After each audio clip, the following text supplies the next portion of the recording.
안녕하세요. 역사의 탄식 봐도 모르고의 김영훈입니다. 오늘은 지난주에 이어 이순신 장군이 마지막 전투에서 왜 죽어야만 했는지에 대해 살핍니다. 이순신 장군은 다시 삼도 수군 통제사가 된 후 뱃슬로부터 받은 12척의 배와 또 다른 데서 구한 한 척의 배를 합쳐 모두 13척의 배가 있었습니다. 그래서 일본은 이때야말로 이순신을 제거할 수 있는 좋은 기회라고 생각하여 일본의 유능한 장수들이 총출동하여 500척의 배를 끌고 이순신 사냥에 나섰습니다. 이순신 장군은 13척의 배를 이끌고 나가서 이들을 맞이하여 자신이 이길 수 있다고 생각하는 장소까지 이들을 유인하였습니다. 그 장소는 바로 명랑바다였습니다.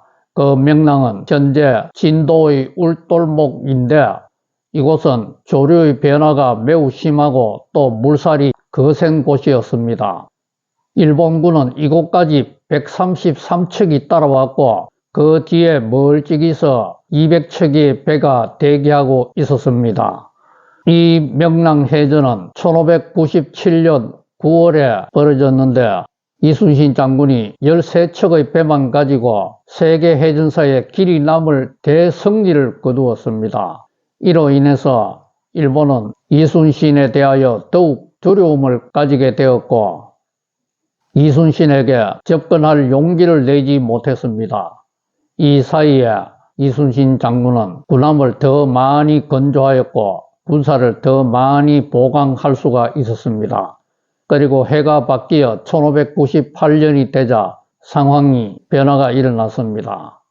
이순신 장군의 든든한 후원자였던 영의정 유성룡이 명나라 베이징에 사신으로 가지 않는다는 이유로 서인들의 총공세를 받으며 시달리다가 결국 영의정 자리에서 파직당했습니다.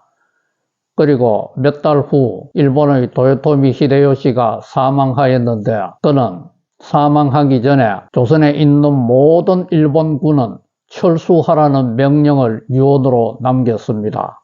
그래서 조선에 진군한 모든 일본군들은 철수하기 시작하였는데 전라도 순천에 있던 고니시 유키나카의 부대는 이순신 때문에 꼼짝도 못하고 갇혀 있었습니다.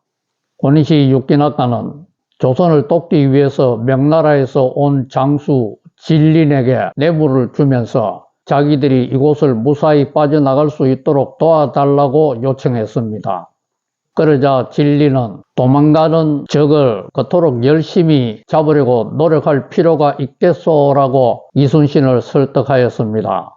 그러나 이순신은 7년 동안 이 조선의 강토를 무참히 짓밟고 수많은 사람들을 죽인 저 원수들이 무사히 빠져나가는 것을 나는 도저히 묵과할 수가 없소 라고 말하며 전의를 불태웠습니다.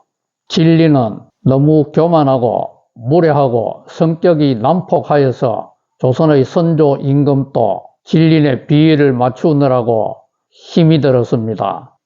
이런 진린이 명랑해전에서 대성을 거둔 이순신과 함께 하면서 이순신의 인격과 무장으로서의 이순신의 탁월한 리더십에 탐복하여 홀딱 반했습니다. 그래서 진리는 이순신에게 이렇게 말했습니다. 전쟁이 끝나면 좁은 이 조선 땅에 살지 말고 나와 함께 명나라로 갑시다. 내가 황제에게 잘 말씀드려 공에게 좋은 자리를 주도록 하겠소. 그러나 이순신은 이에 대해 이런 방구도 하지 않았습니다. 사실 당시 명의 황제는 이순신의 놀라운 업적을 듣고 이순신을 치하하면서 하사품을 주기도 했습니다. 그리고 진리는 명의 군함에 대한 지휘권을 이순신에게 맡겼습니다. 또 진리는 이순신과 함께 나설 때에는 이순신 앞에 가지 않고 이순신 뒤를 따라가며 이순신에 대한 존경의 뜻을 표시하게 되었습니다. 명나라 군함의 지휘권까지 맡은 이순신은 일본과의 마지막 해전 장소로 노량을 결정하였습니다. 이 노량은 오늘날 광양만 일대인데 광양시는 이 노량해전을 광양만 해전으로 부르며 홍보를 하고 있습니다. 임진왜란 마지막 전투인 이 노량해전은 1598년 11월 19일 밤 2시에 시작되었습니다. 도망가는 고리시 유기나가의 군함들과 또 이를 돕기 위해서 일본에서 온 많은 배들과 또 이순신의 함대와 명나라의 군함들이 뒤엉켜 임진왜란 해전 사상 가장 큰 싸움이 벌어졌던 것입니다. 이 싸움에서 일본군은 밀려서 관음포로 달아나기 시작했습니다. 그런데 관음포는 오늘날의 남해군 고성면에 해당되는데 이 일대는 바닷물이 육지 깊숙이까지 들어온 곳이었습니다. 그런데 당시 일본은 밤인지라 이곳이 계속 바다로 이어지는 줄 알고 착각하여 이곳으로 도망온 것입니다. 결국 도간에 든 지가 된 일본군은 이곳을 빠져나가기 위해 조명연합군과 더불어 치열하게 싸웠지만 패색이 점점 짙어졌습니다. 그런 가운데 드디어 날이 밝았습니다. 날이 밝자 이순신 장군은 갑자기 이상한 행동을 하였습니다. 투구와 갑옷을 벗고 손에는 북채를 쥐고 갑판 위로 걸어가서 우뚝 서서 싸움을 독려한 것이었습니다. 적선과의 거리가 불과 5m 정도밖에 안 되었기 때문에 또 날이 밝은 연고로 일본의 조총사수가 이순신을 향해 발사하였고 이순신은 그 총에 맞아 쓰러졌습니다. 그리고 싸움이 한창 치열하니 나의 죽음을 알리지 말라는 유명한 유언을 남기고 죽었습니다. 이순신이 이렇게 이상하고 어이없게 죽었기 때문에 이순신은 자결했다는 주장이 나오고 있습니다. 이순신은 왜 이런 죽음을 선택해야만 했을까요? 그 이유는 이순신의 난중일기를 보면 추측이 가능합니다. 이순신은 1597년 3월에 한양의 의건부에서 풀려나 백의종군 하면서 죽기까지 죽고 싶다는 말을 8번이나 한 것으로 그의 일기에 기록이 되어 있습니다. 그가 왜 이렇게 죽고 싶다고 했을까요? 만약 이순신 장군이 전쟁이 끝났는데도 죽지 않고 살아 있었다면 이순신에게 면제부는 주지 않고 면사부만 주었던 선조가 이순신에게 역적 혐의를 또 덮어 씌워 이순신을 죽이려고 했지 않았을까요?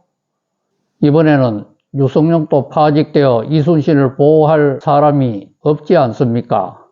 이런 상황에서 이순신이 빨리 죽지 못한 것은 아직도 전란 중에 휩싸인 조선을 위해서 자신이 해야 할 일이 있다고 생각했기 때문 아닌가요?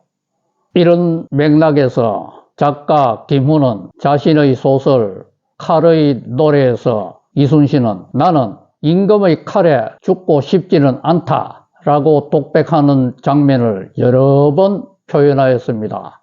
저는 이 독백을 볼 때마다 너무 마음이 아파서 눈물이 핑 돌 지경이었습니다. 그리고 또 김훈은 명랑해전에서 대성한 이순신이 그 이후 자기가 죽을 곳을 찾아 다니다가 마지막으로 선택한 곳이 노량이었다고 적고 있습니다. 얼마나 서글픈 현실입니까? 선조가 이순신을 발탁하는 신의 한 수를 두고도 자신의 왕권 강화 욕심과 열등감 때문에 이순신이 이렇게 죽도록 만들었다니 너무도 어이없지 않습니까? 그런데 오늘날 우리들도 이런 어이없는 짓들을 하고 있지 않습니까? 노무현 대통령이 강한 수치심을 못 이겨 결국 자살하도록 만든 것은 바로 어이없는 지도자와 우매한 우리들 때문 아닌가요? 또 박근혜 대통령이 돈 한 푼 안 챙기고도 5년이나 감옥살이를 한 것도 바로 어이없는 지도자와 우매한 우리들 때문 아닌가요? 그런데 우리들은 우리가 이렇게 어이없는 짓을 하고 있다는 것도 모르고 있으니 너무도 안타깝지 않습니까? 봐도 모르고, 말해도 모르고, 언제까지라는 신의 탄식이 들리지 않습니까? 다음 주 화요일 이 시간에는 선조의 열등감과 졸렬함 때문에 그의 아들 광해군이 얼마나 많은 고통을 겪었는지 살핍니다. 감사합니다. 하나님 복 많이 누리세요.